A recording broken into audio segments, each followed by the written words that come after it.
a quietly influential figure in underground soul and hip hop, has built his reputation through soulful samples, introspective lyrics about growth and wealth, and a confident, laid back delivery.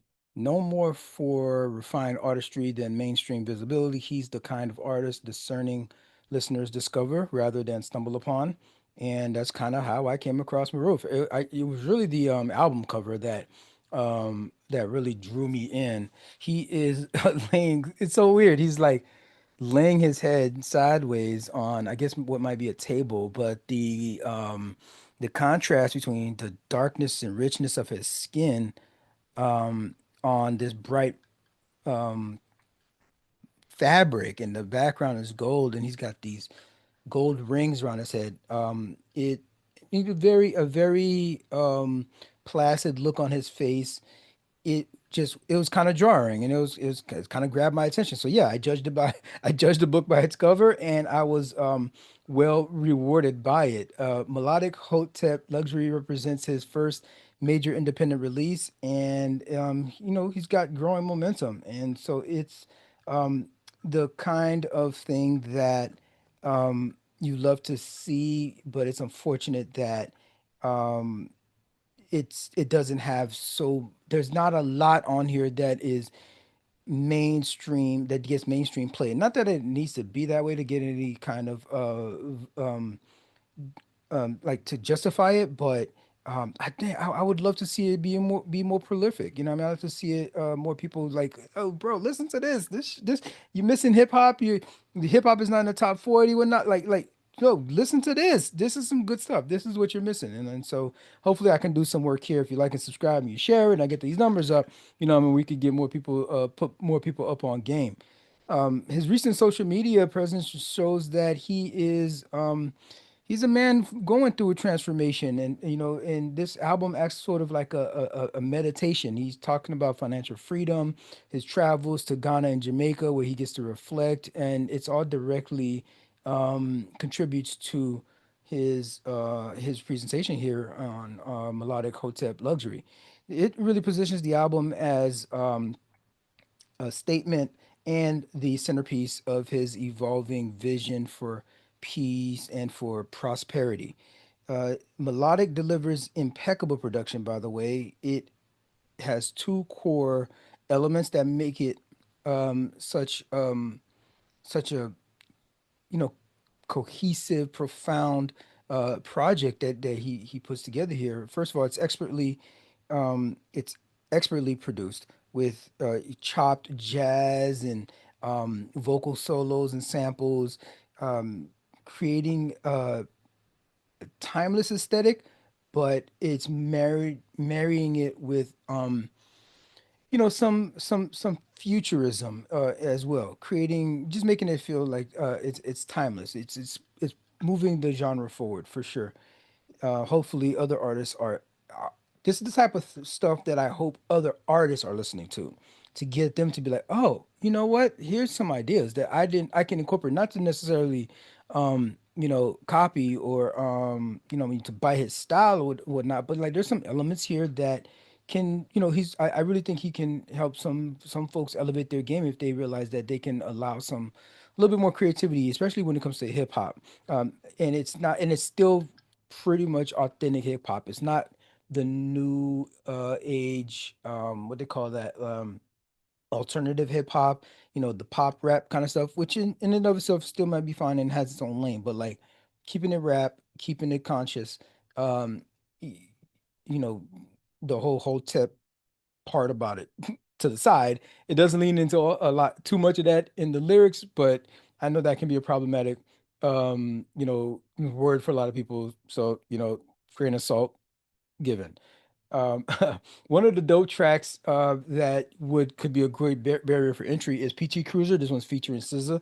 So she's a hit maker. I mean, she's gonna be featured on something. It's gonna do numbers. It's gonna be great, and it's gonna be well produced. And she's gonna have, the backing of the producers on that to really highlight her feature.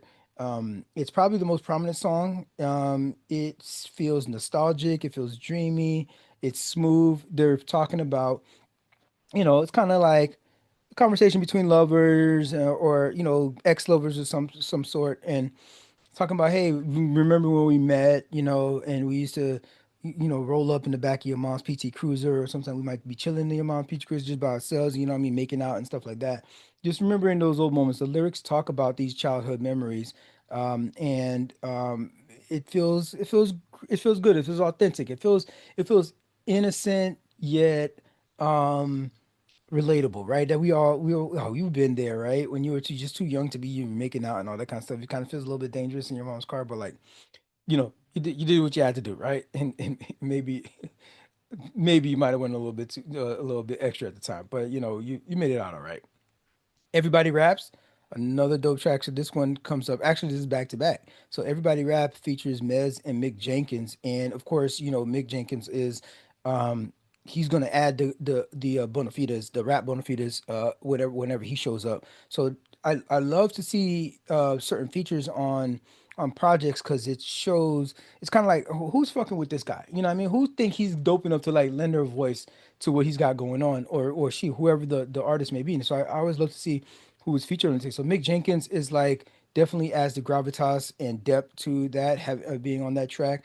Thematically, the song explores ideas of authenticity. It's basically talking about the rap game, right? It's a track about that, so it's commentary on what's going on in the rap game, and welcome at a time like this when we are coming off the 50 years of hip hop, and we're coming from a lull of away from the Drake and Kendrick squabble, and we're still wondering like, okay, where's the state of hip hop? What is it looking like right now? All the old heads are coming around, dropping bangers. What's the future of hip hop look like? What does the next 50 years of hip hop look like?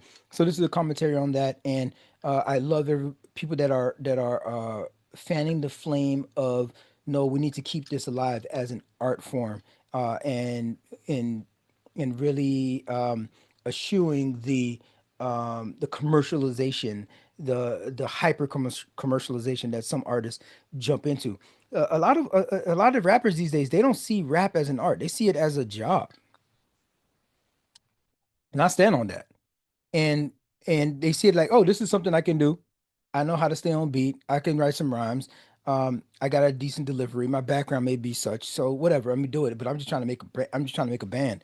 I'm not an artist, and so I love, and it's fine. Some of them make great music too. I bump their stuff, but the artists like this talking about it and having a commentary on that. Let's keep that conversation going for sure, so we can put pressure on these niggas to actually make quality stuff and to make things that it can be considered art, not just something that's so easily digestible that anybody who's a casual fan can just you know um, flippantly absorb and play without respecting the history and the craft.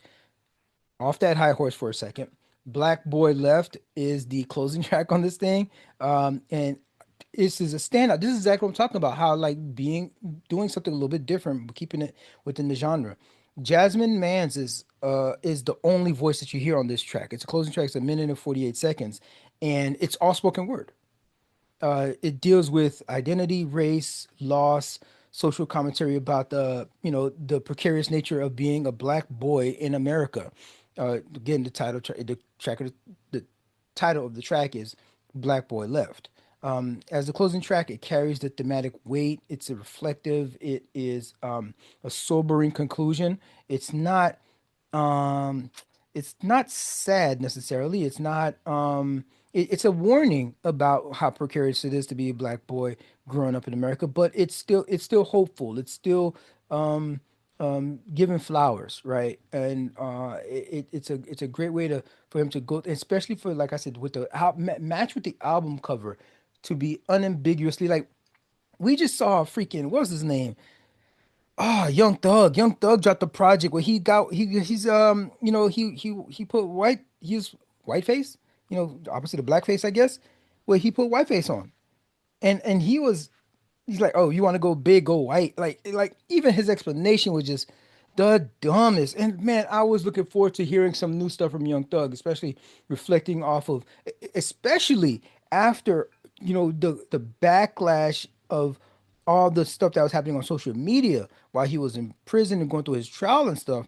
Maybe reflecting on how he maybe engages with social media or engages with his art and the people in his life, versus the public nature of their relationships and the private nature of their relationships, something like that. So he puts out this album that's like just like surface level stuff. He has a couple tracks that I was like, okay, yeah, just give me a whole album of this stuff. We like two or three tracks like that. But the dumbest thing is his album cover with the whitewash face. Talking, and then he explains to talk about if you want to go big, I want a big album. I want to do it big. This is my first album out of jail. So if you want to go big or white, he tried to explain it, and it sounds like the dumbest, most word garbage salad that anybody like. Man, if anybody needs a freaking PR team, it would be that guy. But then in contrast to what Moruf is doing here, it's his beautiful black skin, just like prominently displayed, unashamed. Why don't you want to It's look that like thing what like, you are? what makes you What ashamed of makes being you black? You want ashamed to go of big or being white? Since black? when? You in Tell me rap? something. Since when? If you in rap, if you want to go big, you go black. That's what you do. If you in hip hop, like, so I don't know what that was about, but he needs a better explanation, and he needs to do that over. He needs to go, and it's digital time now, so we're in the digital space now, so you can easily just like replace that album cover. 'Cause that joint was dumb. You just dumb. Whoever signed off on that just like totally missed the mark. But either way, Hotep Luxury captures the sound of success and sophistication, and serenity all at once. The album delivers confident, chilled out vibes. It's suited for maybe a curated lounge. Not it's not there's not club bangers on this thing. It ain't for that. It's for maybe a late night drive. And you're just the glowing skyscrapers and neon lights are passing by and stuff. You got it's maybe a cold, chilly night. You got the seat warmers on, and you just vibing and having your own like oasis in your whip. It feels upscale.